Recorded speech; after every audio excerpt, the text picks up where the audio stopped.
Miami Dolphins get the win in overtime. A walk-off win, 32-26. Dolphins move to 6-7. Jets fall to 3-10. The Dolphins win the coin toss in overtime, drive down the field to the Jonnu Smith drive. Bunch of screens to Jonnu Smith, and then the walk-off 10-yard Tua Tagovailoa touchdown to Jonnu Smith to give the Jets their 10th loss of the season. Yeah. In what I thought was probably Aaron Rodgers' best game, at least his best game in a while. Nothing glaring as far as mistakes go. The Jets just doing everything they can to. So I joke that the Chiefs are calibrated to beat every team by 2 or 3 points, seemingly, right? You play up or down to your competition. The Jets are calibrated to lose by 1 score this year. Yeah, I mean, this was their season in a nutshell, really. Aaron Rodgers finally played really, really well, and, inarguably so. I think he's actually played a lot better this season than people are giving him credit for, and has timed his bad games for bad moments where it's like, we go, I see, he's been terrible the whole way. It's like, no, he just had this week he was terrible, and now you're using that to make the argument that the entire season has been a joke from Rodgers.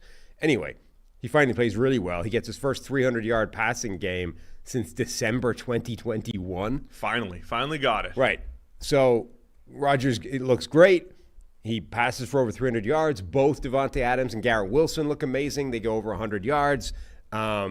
Everything's working well from an offensive perspective. Like, this was the Jets that everyone was expecting to see. Braylon Allen makes a couple plays. Isaiah Davis, the other rookie, is making some plays at running back as well. It's all going well. And they still don't win because, they go ahead with a field goal, and then they give up a kick return. Special teams has been a problem for the Jets this season. They give up a big kick return. It's enough time for Miami to get another long field goal to get points on the board. Jason Sanders hit 2 of them, basically one 57-yarder just before halftime. This one was 52 yards. Tie it up, get them to overtime. They win the coin toss.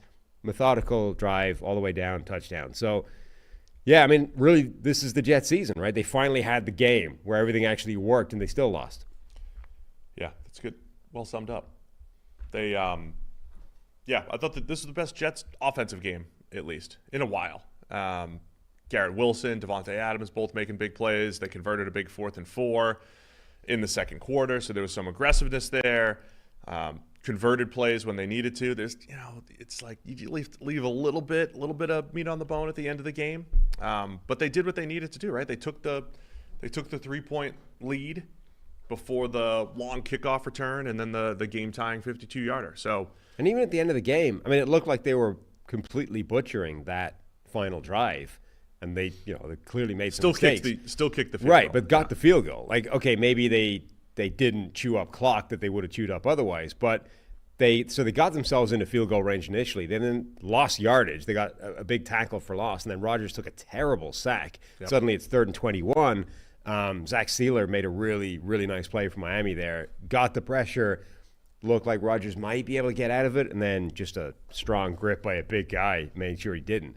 But they did manage to get it back. And with a back shoulder classic, we're up against it, right? 3rd and 21. What do we do? Well, of course, back shoulder throw to Davante Adams. We've done that a million times in our lives. That's good for, some yardage.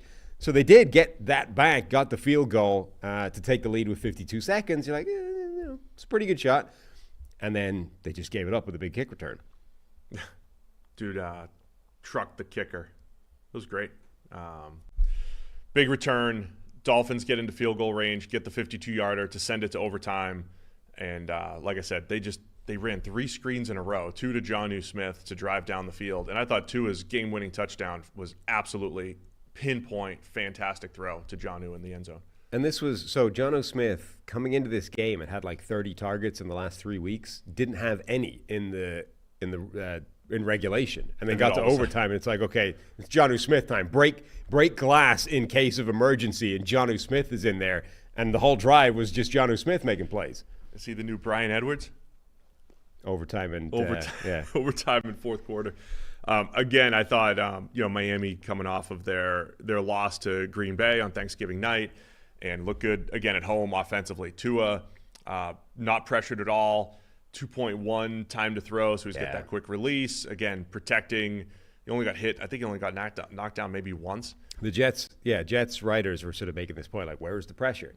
2.1 average time to throw is the type of average time to throw where you simply are not going to be pressured in the game. Like, it's very difficult to maintain that kind of speed of quick release. When the Dolphins offense is working, it's able to do that. I encourage beat writers to bring that context and fans to bring that context to the table, because when you're watching as a fan and you're rooting for your defense, obviously it's obnoxious watching the quarterback in a clean pocket over and over and over again. But to know, like, just realize if the guy's getting rid of the ball that quickly, you don't have much of a shot. Now it's on your coverage unit. You got to do something to throw off the timing. You have to do something to make someone like Tua hold the ball a tick longer. That's what the Bills have generally done well against him, right? They take away that first read, give that pass rush an extra second to get there, crowd the middle. Jets weren't doing any of that yesterday. I mean, I would encourage them to check, right? Before you fire off the tweet, you know, Tua was only knocked down one time or 0 times in the game, whatever it is. You know, when that's coming to your brain, add the other piece of context. Right. I would no. Yeah, just I found this stat. Like, at least the first thing I think you should check is, what was his average time to throw, right?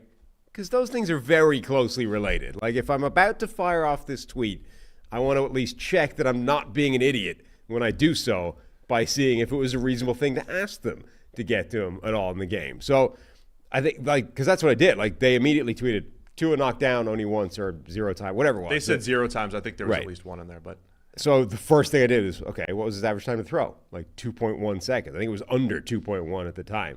It's like, okay, again, at that speed, you're simply not going to get to the quarterback. It's not a reasonable thing to ask. So you can still make a related point, which is, you know, they were unable to pressure him because Miami was able to do whatever they wanted. The ball was out of his hands before it happened.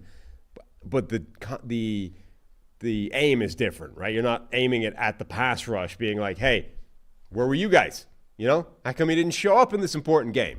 Because when the ball's coming out that quickly, the pass rush is nullified. Honestly, it's more of a coverage thing. That's what I'm saying. Yeah. Like, it's you just change the aim of that point. But like, the overall point is the Dolphins passing game again was firing. You know, Tua had a big game. We talked about Davante Adams and Garrett Wilson both went off for 100 yards. The Dolphins duo almost did. Tyreek Hill had the best game he's had in a long time. He had 10 catches, 115 yards, a touchdown. Jalen Waddle has 9 catches for 99 yards, almost got to the 100. And then obviously Jonnu Smith late in the game, when they needed it, was the guy.